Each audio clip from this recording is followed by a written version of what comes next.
first part of Daniel here. Okay, in order to understand Daniel in the situation he's dealing with, we have to understand Antiochus the Fourth Epiphanes.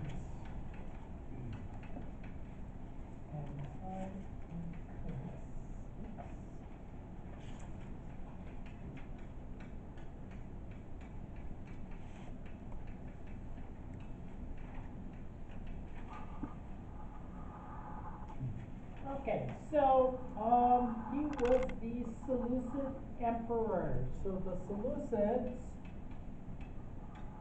were Syrians who essentially had totally given over to the Greeks, Greek culture. Extremely bigoted and intolerant of Jews.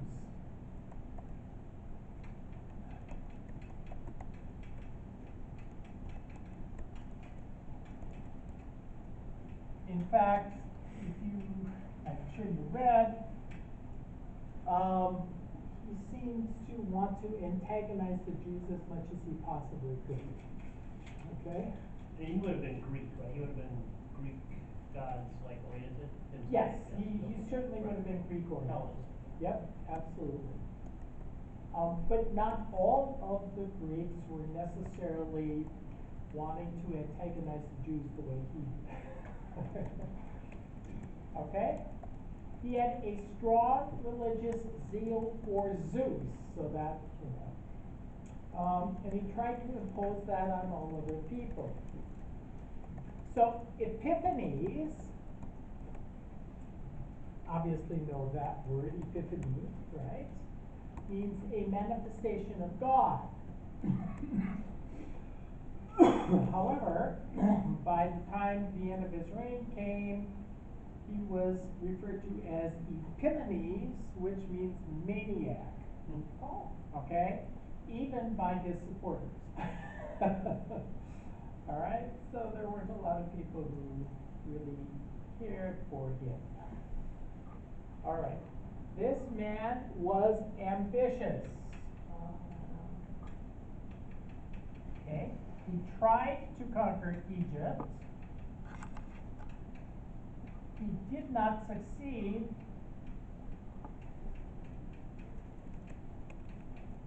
because the Romans stepped in. And so he was in Egypt, he invaded Egypt, he did not take Alexandria, but he met up with a Roman general who, and so you wonder where some of these phrases come from, who drew a line in the sand and told him if he steps out of it without first commanding withdrawal from Egypt, he would be at war with Rome, which they did not want. Okay, and so he backed off, retreated from Egypt. Vengefully, however, he went to Jerusalem.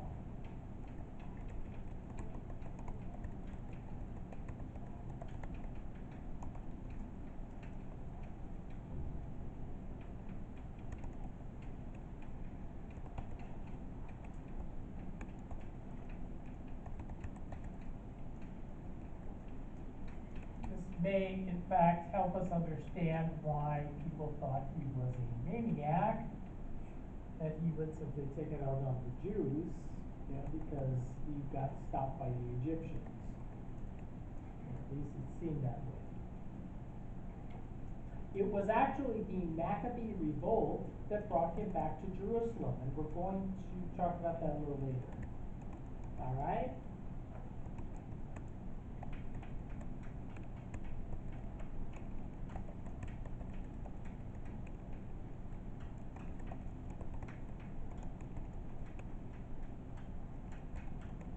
However, he was struck down before he got there.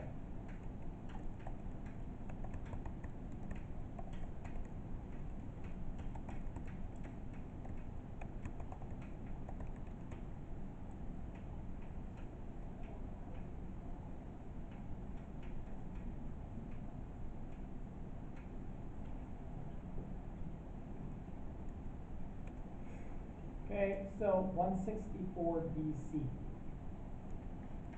All right. So this is a long list of Antiochus IV's problems with the Jews.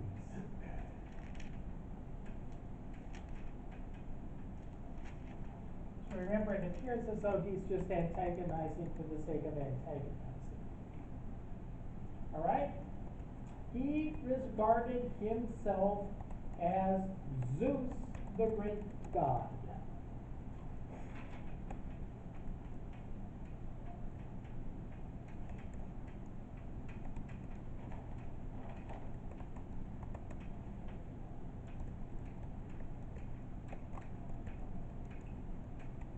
So, Epiphanies, manifestation of God. Okay, that's what Antiochus thought he was. He saw himself as having power over all religions.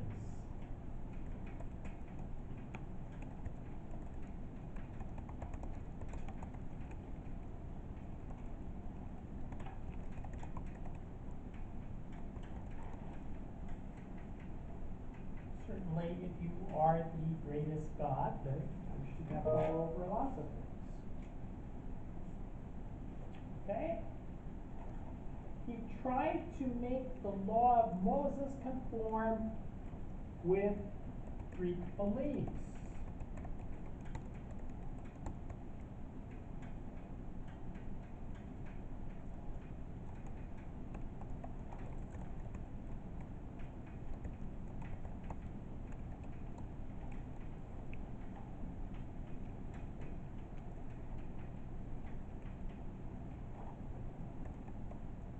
So this is a long list. Okay. So he built, it's pronounced gymnasium, but gymnasium, you know, it's a gymnasium. Or the gymnacatorium. Right?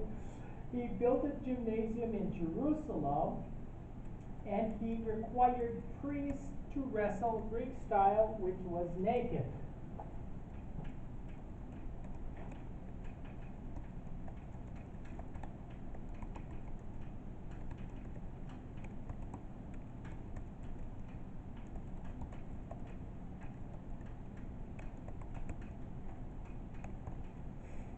And in the Jewish tradition, nakedness is simply forbidden. Where did you say this happened? In Jerusalem.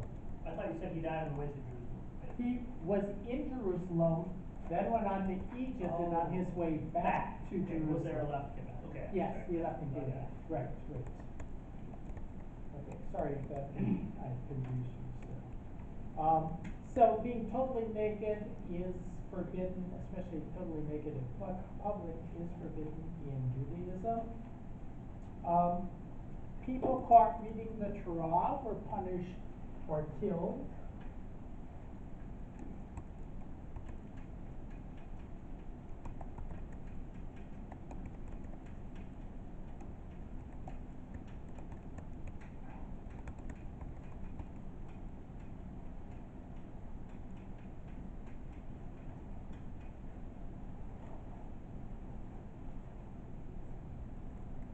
Sabbath observation was abolished.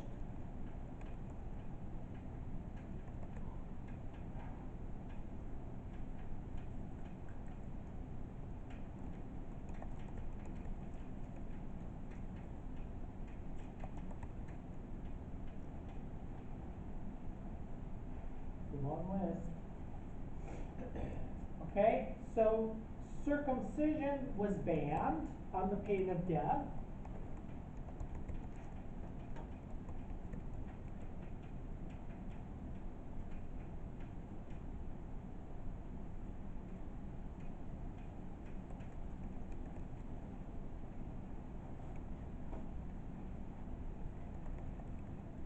Okay, money was required to be diverted to games and dramatic competitions. So this is temple money.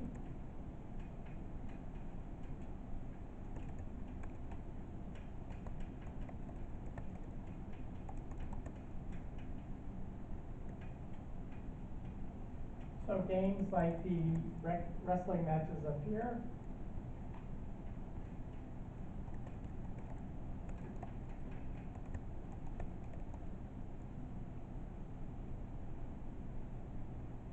That's the word I use. These were really priestly wrestling matches? Yes. Like, Yes. oh, Dramatic competition.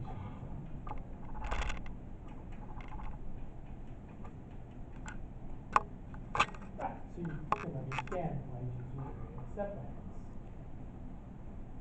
Okay. However, there was actually a split in the temple priesthood because he manipulated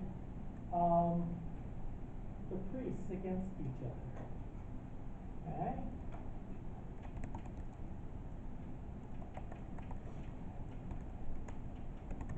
So the idea, if you ever had it, that somehow Jews were all of one mind on being against the Greeks is simply not true. Okay, so, this split the priesthood. There were those who wanted to go along to get along, and then there were those who would remain thoroughly steadfast against whatever was going on. Okay? So this gives you the background of Mark, the question you asked earlier. So in 168, Antiochus marched on Jerusalem initially.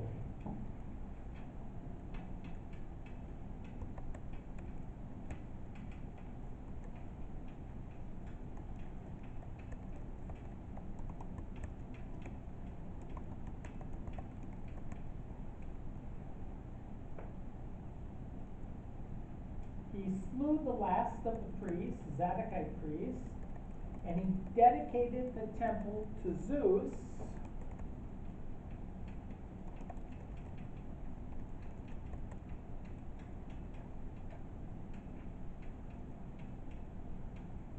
And he sacrificed a pig in the temple.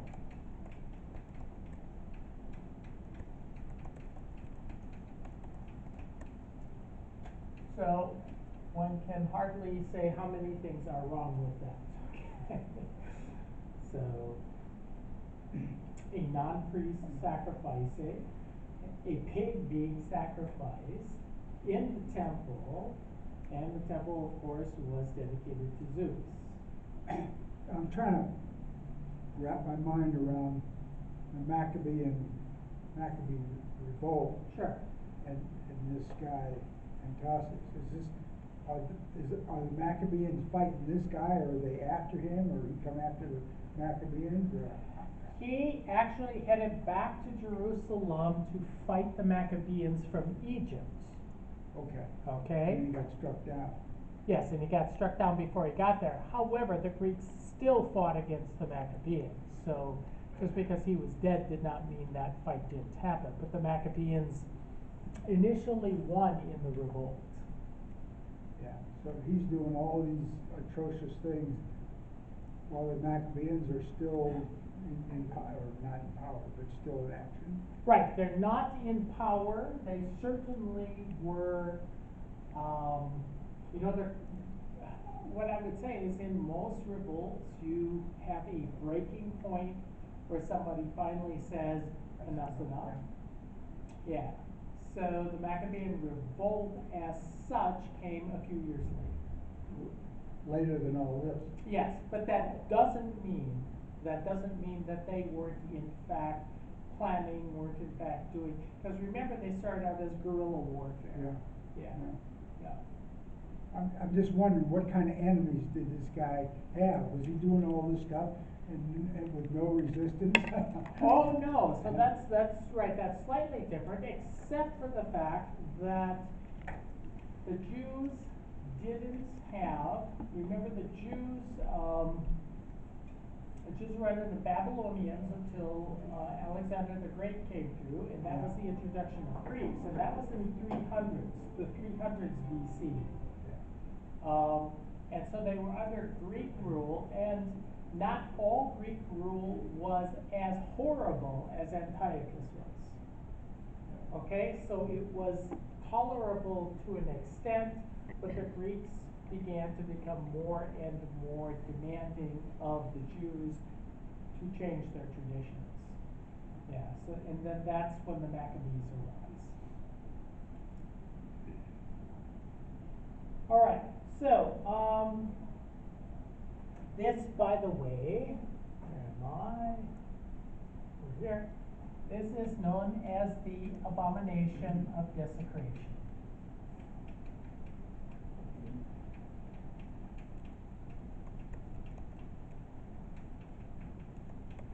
And if you follow apocalyptic stuff on YouTube, there are probably all kinds of things. Abomination of desecration. It's just like what happened. It's like, yeah, it's not.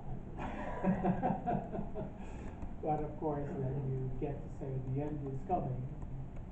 That's the whole idea. Thank you for spelling it out exactly for us what was going on. Because even in reading it, well, our homework, it wasn't so very clear.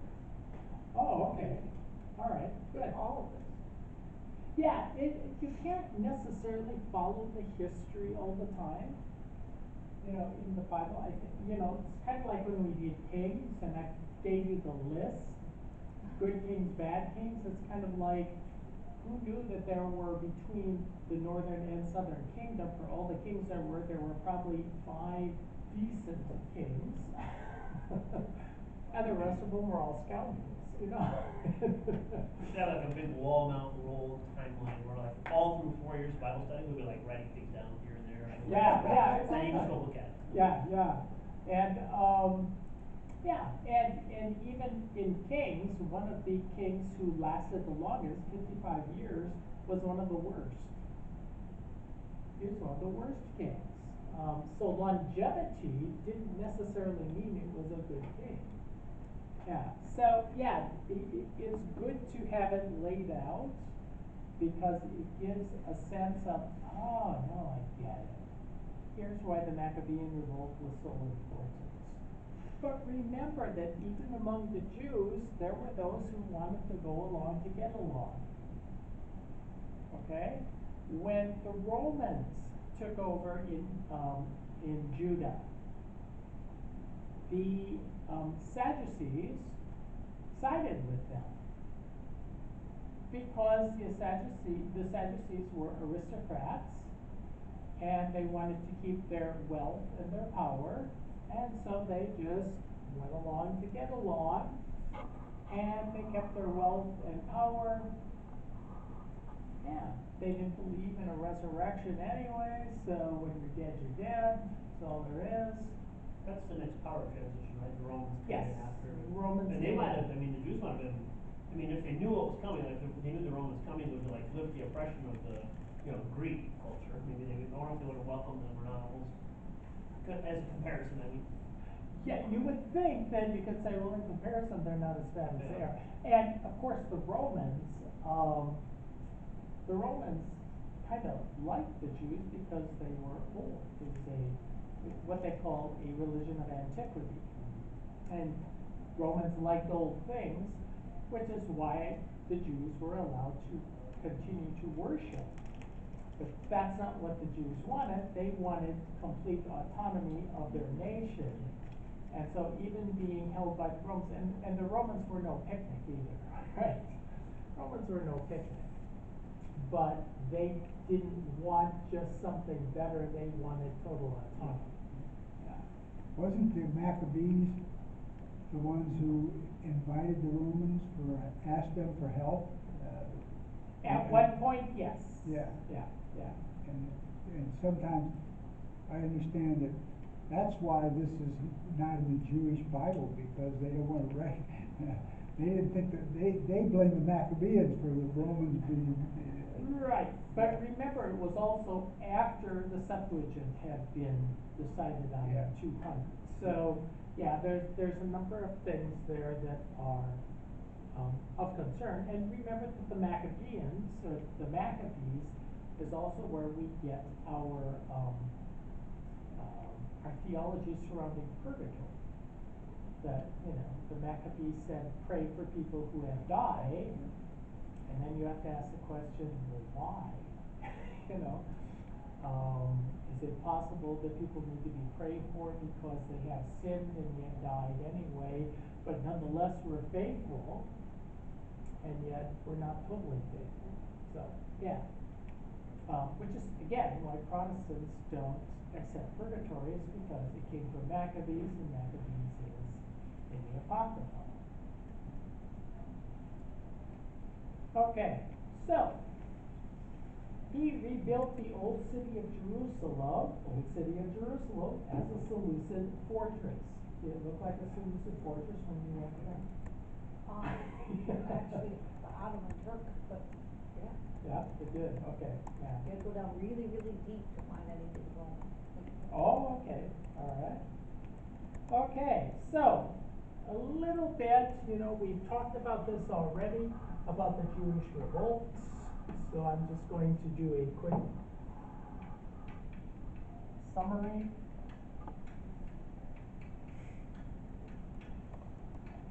So, Jewish revolts began about 165 BC.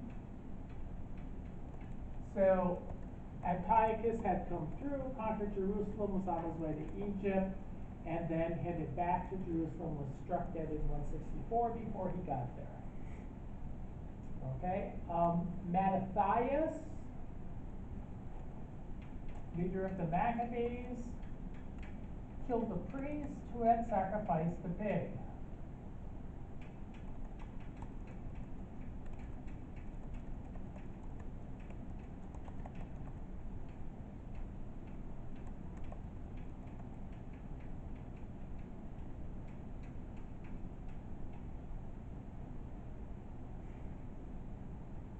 He fled with his family and started essentially guerrilla warfare.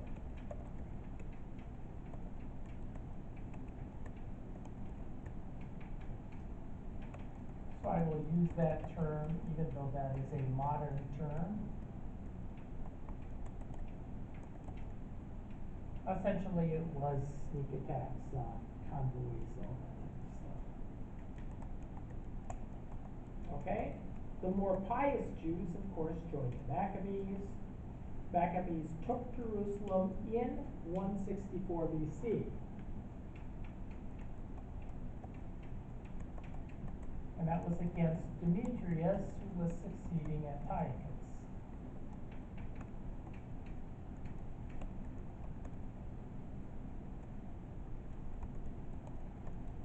Okay, they defeated two armies from Demetrius, one bigger than the other.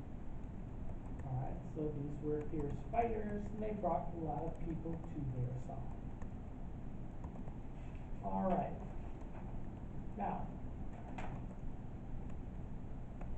let's talk about Antiochus's legacy. Which, of course, isn't a good one.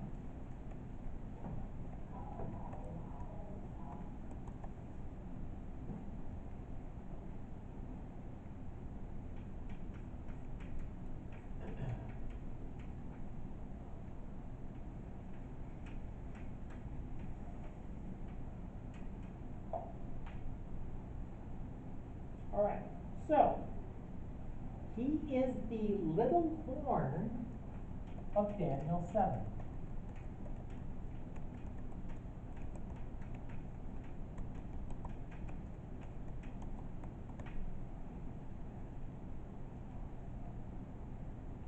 Okay, it was his acts that sparked the revolt.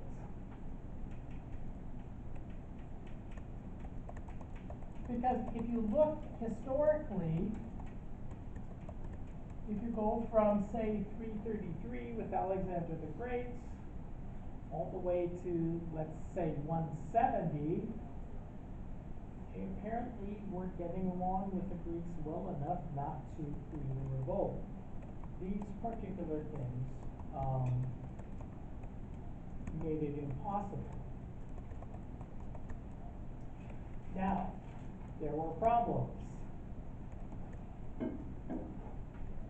The Jews at this time narrowed their vision.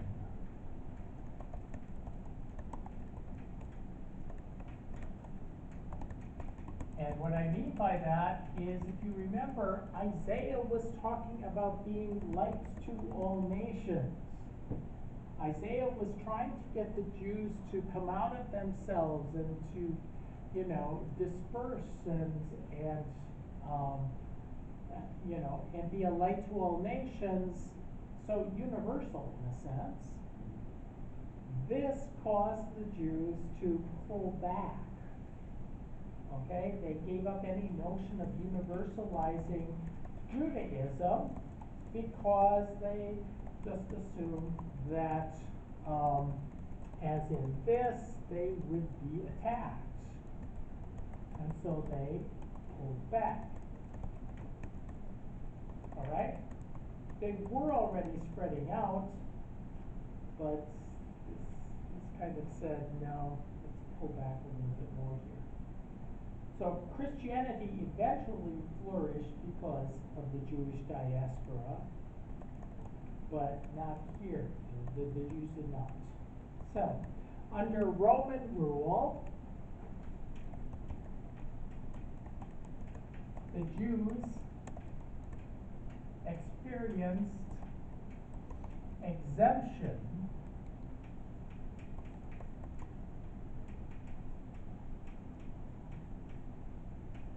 for their religion. So as I said, Romans like old things. Judaism was old.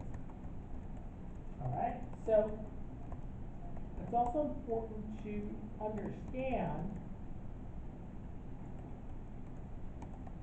that Christians continued to be not harassed by the Romans, if I can put it that way, until 90 AD. Because the Romans assumed they were Jews. Because the Christians would go to synagogue Saturday, the Sabbath, and then they would have their own celebration on Sunday. Okay? They assumed they were Jews, but Jews who had seen the Messiah. All right? In 90 AD, there was a conference of rabbis in a place called Jamnia. Like most good conferences, Jamnia is a resort town. All right. So they met in Jamnia, and because they were trying to decide who is Jewish and who is not.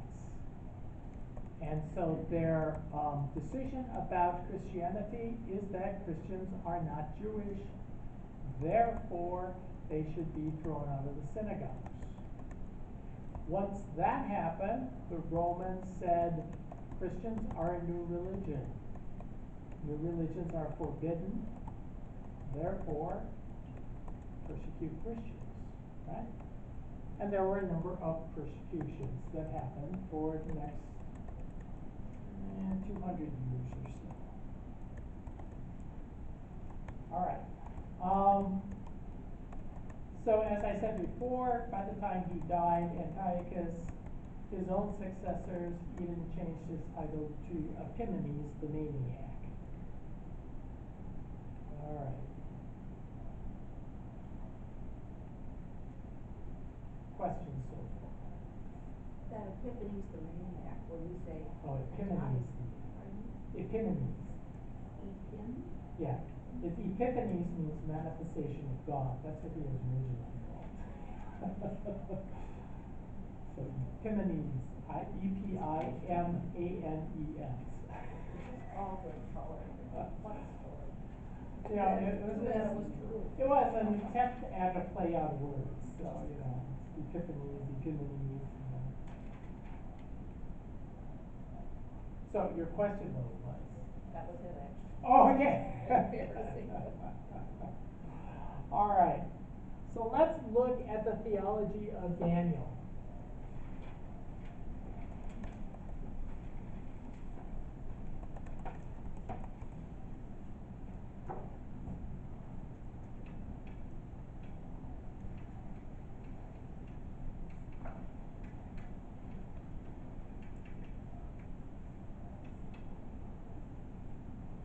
Okay, so it calls God's people to faithfulness.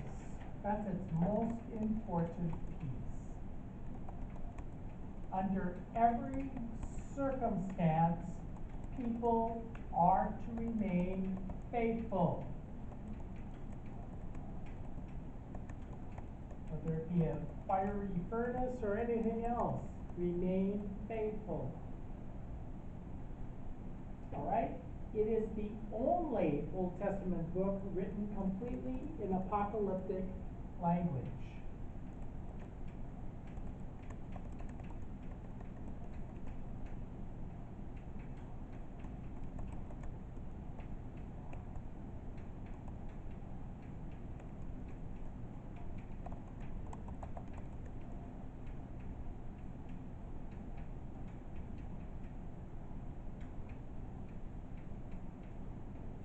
Right, so this is not something that is frequent in the Old Testament at all. Could you explain apocalyptic again? So apocalyptic essentially points toward it's the Armageddon, end of the world, end of time type of thing. Yeah. In other words, it's all coming to completion. Versus eschatological, comparing. Right, so apocalyptic tends to have a more, not a negative viewpoint, but a more, wars, earthquakes, that type of stuff. Whereas eschatology simply talks about end times. And it's a much more, I think people would think of it as a much more positive thing, eschatology, rather than apocalypse. Okay? Daniel is concerned with the Sinai covenant message of the prophets.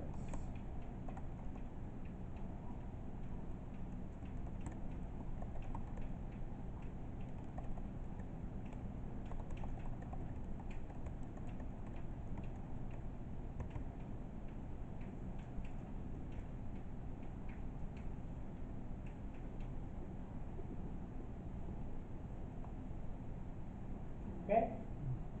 It deals with issues of distant future.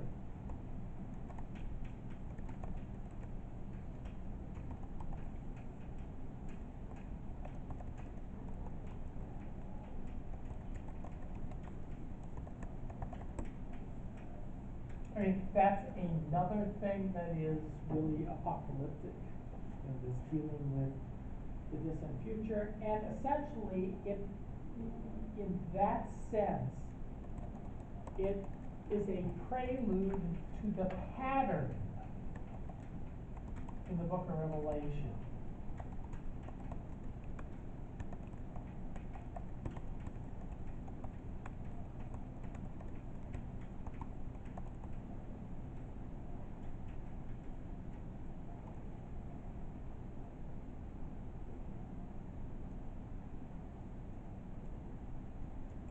So his prophecy is not one of repentance and lead a new life, but one of consistent faithfulness and obedience.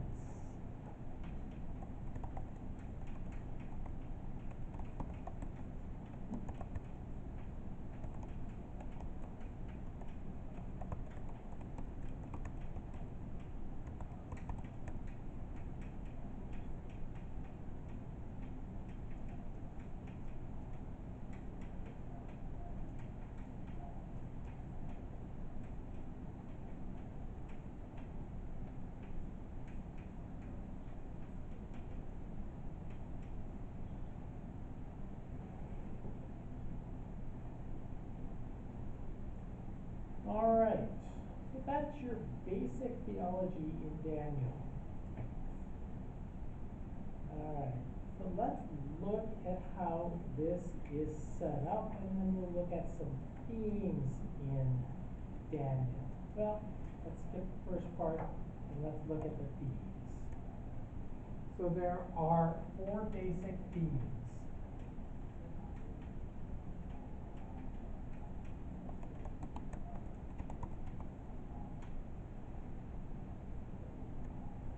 Alright, theme 1, sovereignty of God.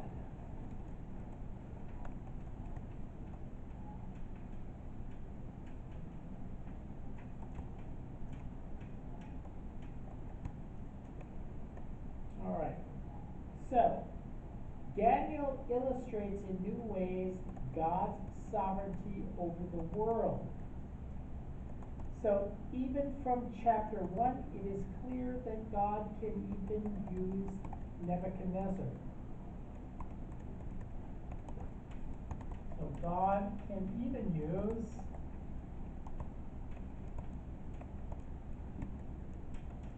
Israel's enemies.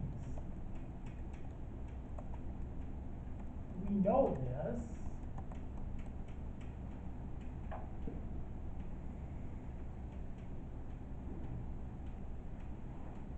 because God used the Assyrians and God used the Babylonians.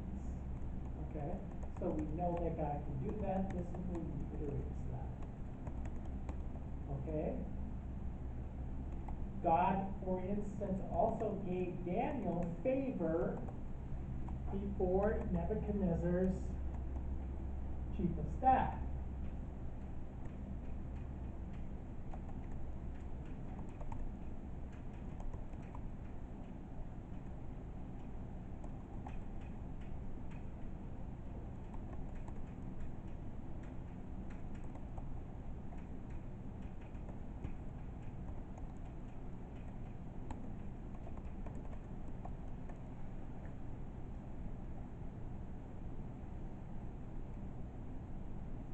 Okay? God gave the 4 young Jews surpassing knowledge and discernment.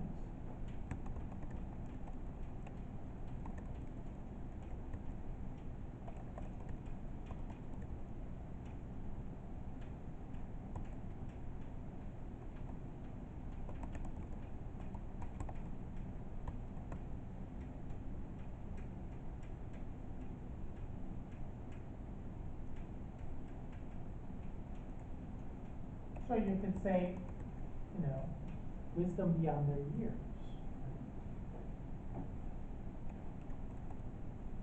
He has sovereignty over all nations.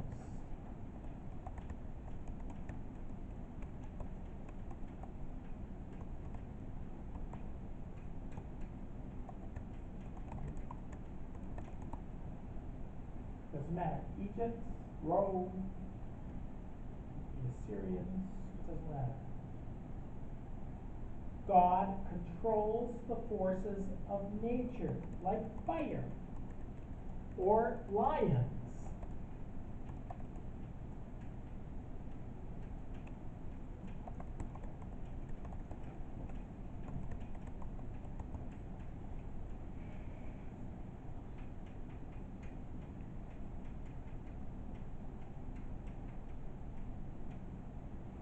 So people can survive in a fiery furnace.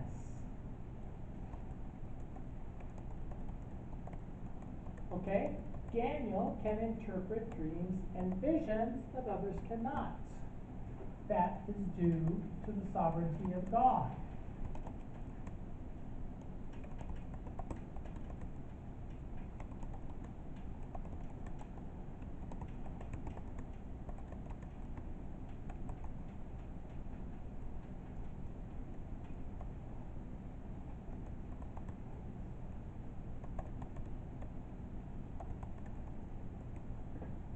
Okay, those are some of the major things that show how the sovereignty of God is pointed out in the book of Daniel. Major theme 1. Second major theme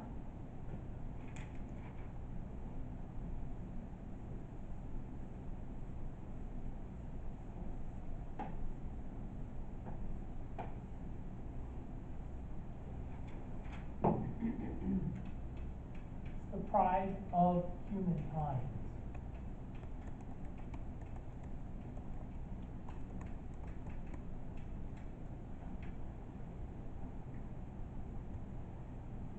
So, behind every problem in chapters 1 through 6, human pride is the subtext.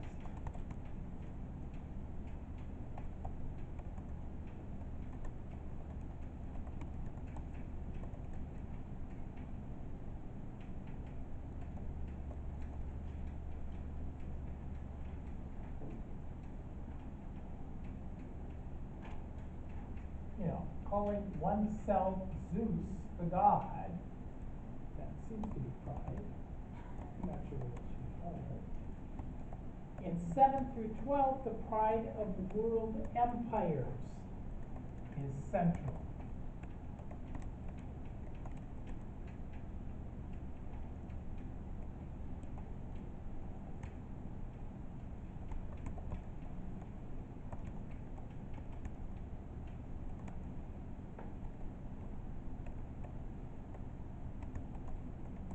The book is important because it addresses the ultimate human condition of sinful pride and arrogance.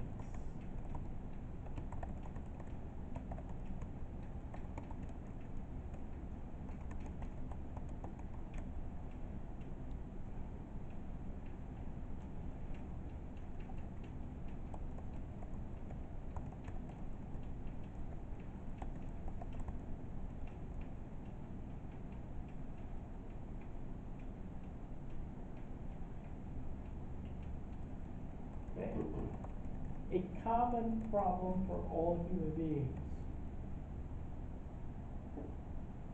Salvation, therefore, this is part of that whole theme, involves rejection of prideful self-sufficiency.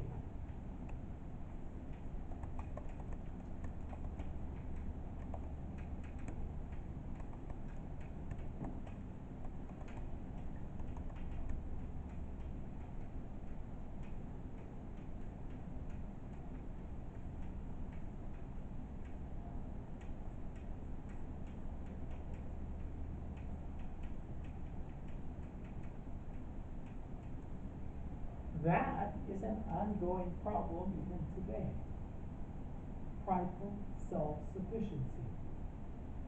While I don't think my 2-year-old grandson is sinning, the thing he likes to say most is, I can do it myself! And then he can't do it, and then he gets frustrated and throws a tantrum. It's like, all right, let me help. But this is something that tends to hang on even today, this sense of prideful self-sufficiency. I can do it myself, I don't need anybody else. Essentially, we're made for community. We refuse to allow that to be a part of our lives, but we're made for community. All right? What we need help with, someone else is going to give us. What they need help with, that's where we come in. All right, that's the second theme in Daniel. Third theme in Daniel is the ultimate victory of God's saints.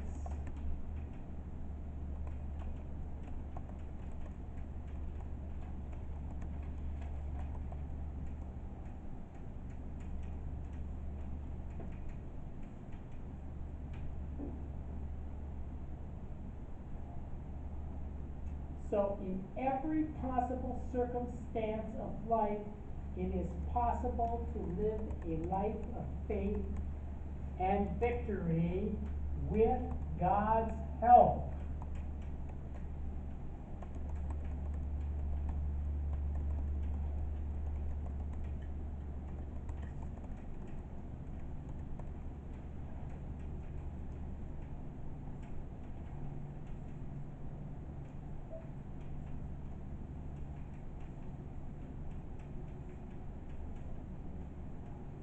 Okay? With needed God's help.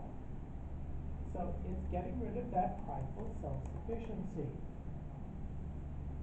The enemies of God will not bring an end to his community of believers.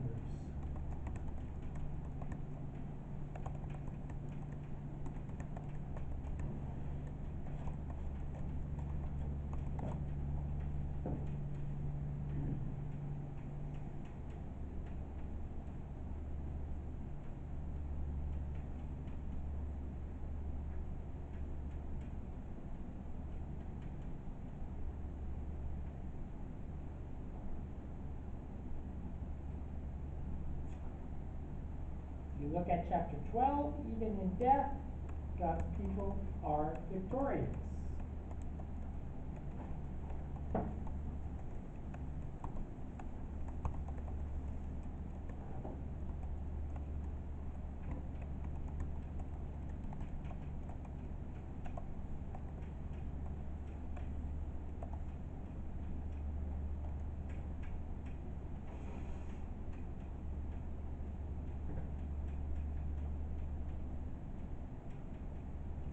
So we talked last month about this, about the whole idea of there comes in the fullness of time. Remember you using that phrase, where the Jews understood that there was something beyond this life, that there was reward after this life.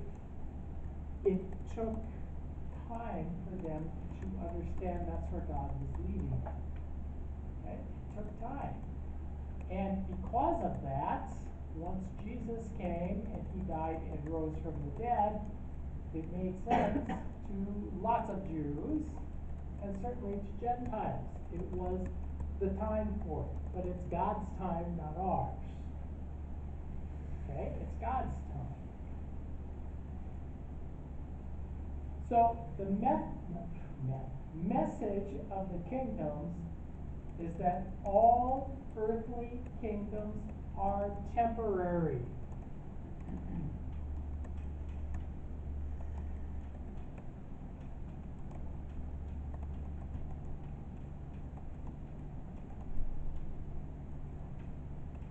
That's like that, I think I quoted it,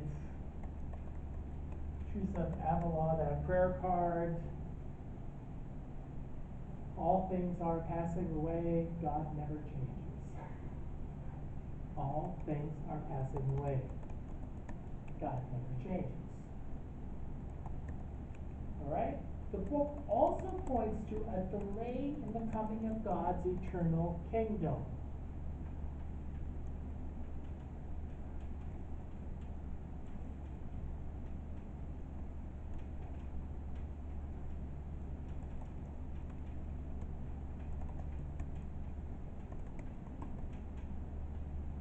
But it will come, and that will be ultimate victory.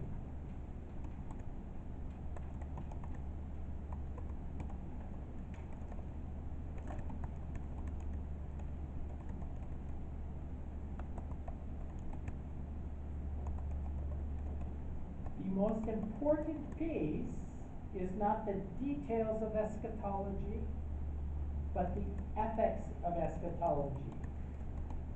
Behaving as one of God's people in the world right now.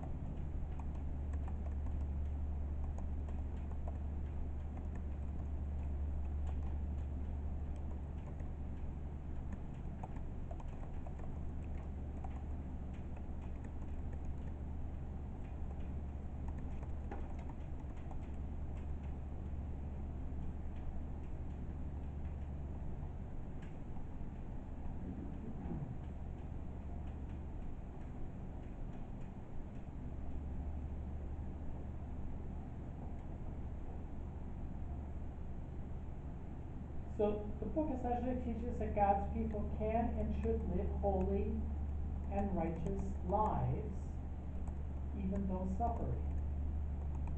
Because you will suffer the injustices of life, you should still live holy and righteous lives. I mean, I think was it last month in here, we talked about,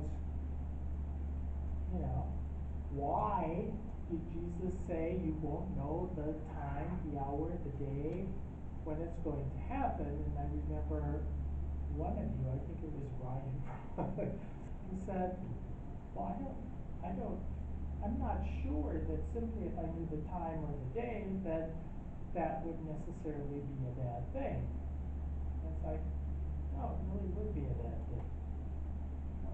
So, if I know it's going to be tomorrow at noon, well, I can sin up till 11 a.m. and then go to confession, right?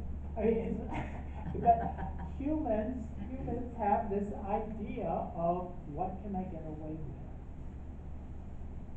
I think we all have it to some extent. Young people probably have it more than older people, but even a lot of older people have, I mean, even, I have a relative who, assumed that all she had to do was go to church on Sunday. And then her pastor started talking about, no, you have to be an active Christian. You have to be doing things.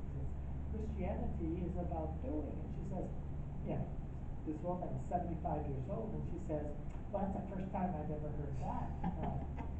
Either you've had incredibly bad priests, or you haven't been listening. It's part of who we are is to do. That's what we really mean by this, the ethics of eschatology. It's about who we are on a daily basis, because the end can come at any time. The end can come at any time. All right. Fourth one is God's Messiah.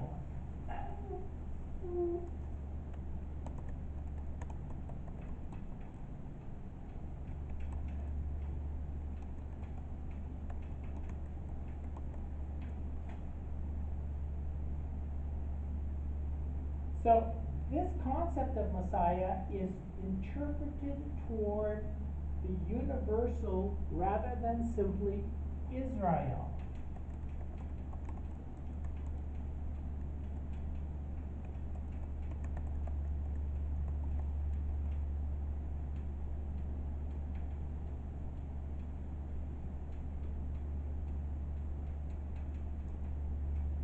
So keep remembering that phrase, fullness of time. It was the right time, it was God's right time. Okay? The Messiah is the antithesis of personified evil.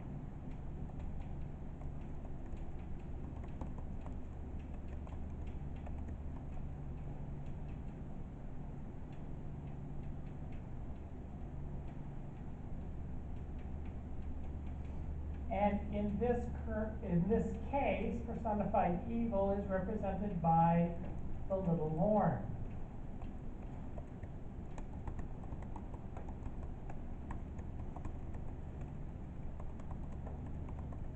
So in chapter 7 is where the nationalistic interpretation of Messiah is transcended.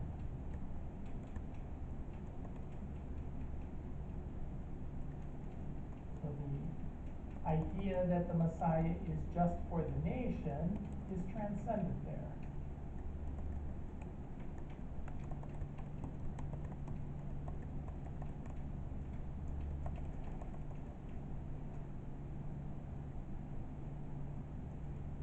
And the Messiah is victorious over evil in general.